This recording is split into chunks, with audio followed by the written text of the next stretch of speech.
Que bom nós estarmos juntos no programa A Bíblia no Meu Dia a Dia, isso mesmo. Todos os dias somos alimentados pela palavra do Senhor.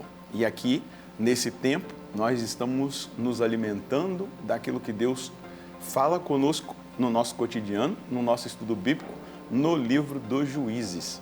E é bom ter a sua companhia para fazermos juntos a Lexio Divina, esse momento tão importante do nosso dia, do nosso caminhar espiritual, que é o contato com a palavra de Deus, viva e eficaz. O Deus vivo que fala conosco na sua palavra. E é importante que nós estejamos sempre abertos ao que Ele fala, disponíveis para a mudança, mas também determinados a sermos conduzidos pelo Espírito Santo. Por isso, vamos pedir ao Espírito Santo que Ele nos auxilie no nosso estudo bíblico de hoje. No nome do Pai, do Filho e do Espírito Santo. Amém. Vinde, Espírito Santo, enchei os corações dos vossos fiéis e acendei neles o fogo do vosso amor. Enviai o vosso Espírito e tudo será criado e renovareis a face da terra. Oremos, ó Deus que instruíste os corações dos vossos fiéis, com a luz do Espírito Santo.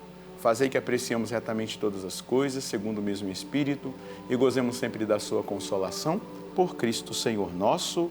Amém. Quero convidar você a pegar aí a sua palavra para a gente dar prosseguimento ao estudo de Juízes. Anota aí o texto de hoje. Nós vamos estudar Juízes, capítulo 6, versículos do 25 ao 32. Juízes, capítulo 6, versículos do 25 ao 32. Vamos ler juntos o texto e depois meditá-lo. Naquela mesma noite o Senhor lhe disse: pega o touro que pertence a teu pai, um touro cevado de 7 anos, derruba o altar de teu pai dedicado a Baal e corta o tronco sagrado que está junto dele. Ergue depois um altar para o Senhor teu Deus no alto desta pedra, sobre a qual puseste o sacrifício. Toma o touro cevado e oferece-o em holocausto, com a lenha do tronco sagrado que cortaste. Gedeão tomou 10 de seus servos e fez o que o Senhor lhe ordenara, mas, temendo a família de seu pai e os homens daquela cidade, não o quis fazer de dia, mas executou tudo de noite. De manhã, quando acordaram, os habitantes da cidade viram o altar de Baal demolido, o tronco sagrado cortado e o touro cevado posto sobre o altar que acabava de ser construído. E disseram uns aos outros: quem fez isso? Averiguando quem foi o autor da obra, concluíram: foi Gideão, filho de Joás, que fez tudo isso. Disseram então a Joás: manda vir teu filho aqui, para que seja morto, porque destruiu o altar de Baal e cortou o tronco sagrado. E Joás disse a todos os que ameaçavam: acaso é preciso que defendais Baal e que brigueis por ele? Quem luta por Baal vai morrer antes do amanhecer. Se Baal é Deus, vingue-se a si mesmo de quem destruiu seu altar. Daquele dia em diante, Gedeão foi chamado Jerobaal, porque Joás disse: vingue-se Baal daquele que destruiu seu altar. Vamos percebendo o agir de Deus, mas também o posicionamento de Gedeão, posicionamento de obediência. Primeira missão não foi uma missão fácil, e você sabe muito bem que essa missão não é fácil. Então a primeira missão de Gedeão foi destruir a idolatria dentro da própria casa, na casa da sua família. Porque antes de vencer os inimigos externos, era preciso destruir os inimigos internos. E qual era o pior inimigo daquele povo, sem eles perceberem, né? Porque pelo resultado a gente viu. O pior inimigo deles era a idolatria a Baal e a Será, né? O culto a Baal era o deus da fertilidade, das tempestades, e a Será era uma deusa que eles cultuavam também ali naquele contexto. Por isso tinha um poste sagrado dedicado a ela. Então nós vamos perceber exatamente isso. Aqui nós já vemos algo que podemos colher para a nossa vida. Em primeiro lugar, vamos olhar para o nosso interior para nós, em primeiro lugar, percebermos existe algum altar de idolatria na minha vida, eu preciso me perceber, porque eu preciso, no primeiro combate espiritual travado, é derrubar o altar que possa estar edificado na minha casa interior, no meu coração. O que tem roubado o Deus da minha vida, o meu tempo dedicado a Deus, a minha adoração, aquilo que deve ser posto em primeiro lugar.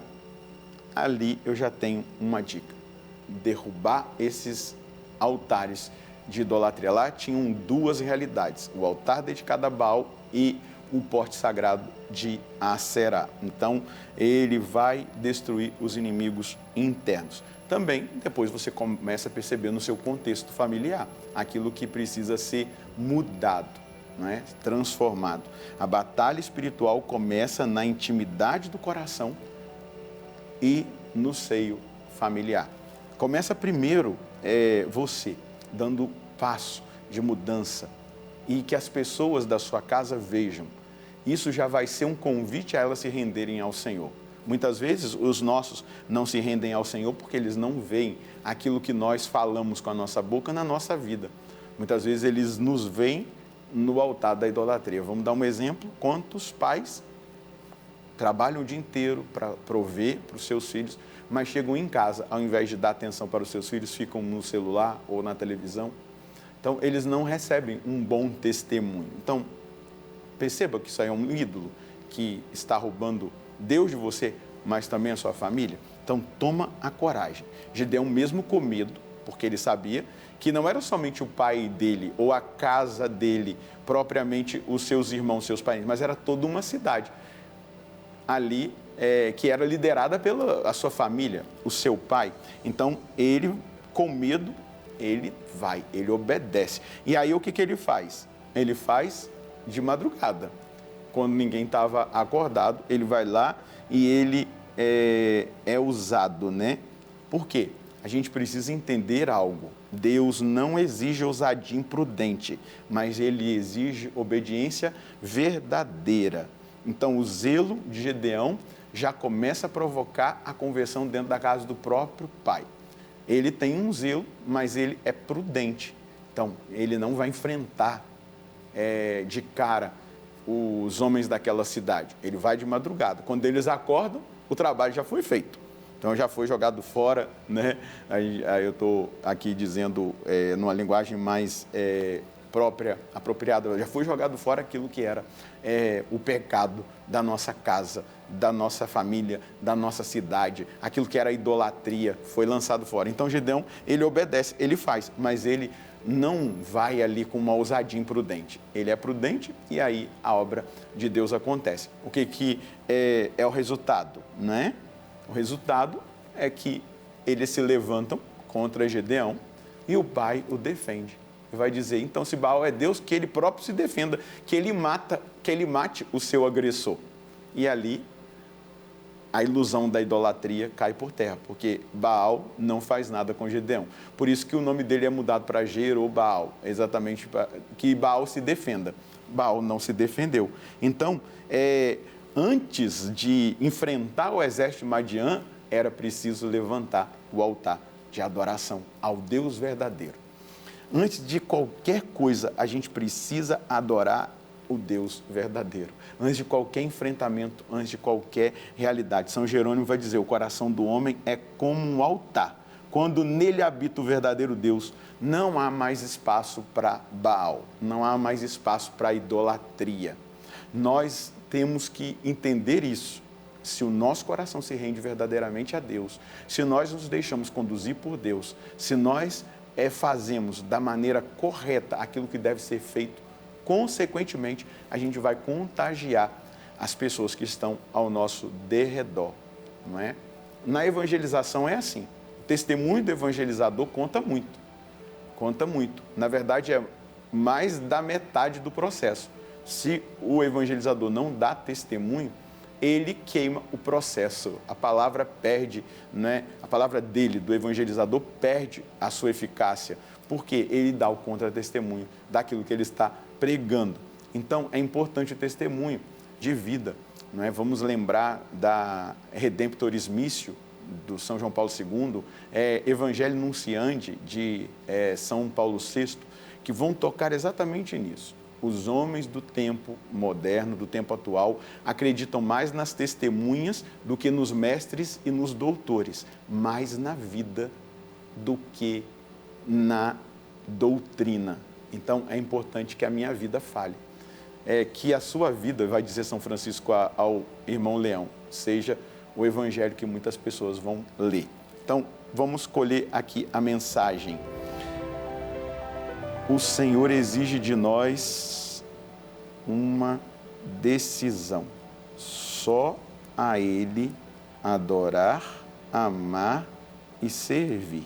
Ele precisa ser o Deus verdadeiro da nossa vida e da nossa família, fazendo assim da nossa vida um exemplo a ser seguido. Devemos cultivar o zelo pelo sagrado e, a partir da nossa vivência de fé, contagiar a todos que se aproximarem de nós ou que são próximos a nós. Quem é próximo a nós? Em primeiro lugar, a nossa família. Depois, os nossos amigos, as pessoas com quem nós trabalhamos. Se eles veem que Deus é Deus na nossa vida, meu irmão, minha irmã, já era. Eles vão começar a ser contagiados. Contagiados pela virtude, pelo bem, pela bondade que vai emanar da nossa vida de adoração ao único e verdadeiro Deus. Vamos rezar? Senhor, conceda a mim, conceda aos meus irmãos essa graça de vivermos uma fé tão autêntica, tão fervorosa, com tanto zelo pelo sagrado, pela sua presença, que a sua presença em nós contagie todas as pessoas que nós tivermos contato. A começar daqueles que são mais próximos de nós e aqueles que se aproximarem de nós. Que eles consigam te ver em nós, que eles consigam ler o Evangelho através da nossa vida, do nosso testemunho, porque é exatamente isso que aconteceu em primeiro lugar. Gedeão purificou a sua casa, a sua família, a sua cidade, o seu território, para depois enfrentar a grande batalha que ele tinha pela frente contra o inimigo, contra Madian. Conceda a mim e aos meus irmãos essa graça. Dessa forma, nós sempre seremos vencedores e influenciaremos as pessoas que nós tivermos contato. Amém. É exatamente isso que nós queremos. Você precisa desejar influenciar. Não ser um influencer que tem curtidas na internet. Não é isso. Influenciar com a sua própria vida. Que a sua vida seja um evangelho vivo e vivido. Deus abençoe você e a sua família. Nós nos encontraremos no próximo programa, se Deus quiser, no nome do Pai, do Filho e do Espírito Santo. Amém.